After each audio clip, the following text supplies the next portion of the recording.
इसरत जहां सैयद। और आज हानी ब्यूटी हब की तरफ से मैं यहाँ पे चीफ गेस्ट आई थी और यहाँ पे महिला जो मतलब वर्किंग वुमेन्स है उन लोगों के लिए प्रोग्राम रखा हुआ था, उनकी हौसला अफजाई के लिए और उनको आगे बढ़ाने के लिए। अभी तक कितनी महिलाओं को अवार्ड दिया गया? 200 समथिंग। क्या मैसेज है आपको आगे में?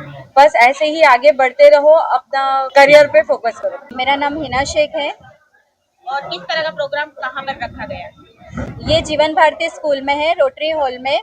ये एक वर्किंग वुमेन्स का अवार्ड फंक्शन रखा गया था, फ्री ऑफ कॉस्ट था, ताकि जो छोटा मोटा बिजनेस करती है, जो भी लेडीज जो आज तक मीडिया पर नहीं है या कोई सोशल मीडिया पे नहीं है, तो आज उनके लिए प्लेटफॉर्म मैंने दिया गया था ताकि उनका भी लोगों के सामने एक फ्रेम बने, उनकी भी एक पहचान बने।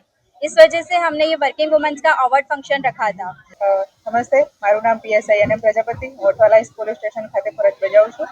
આજરોજ યોજવામાં આવેલ આ એવોર્ડ ફંક્શન સ્પેશિયલી મહિલાઓ માટે એમને એન્કરેજ કરવા માટે યોજવામાં આવેલ છે।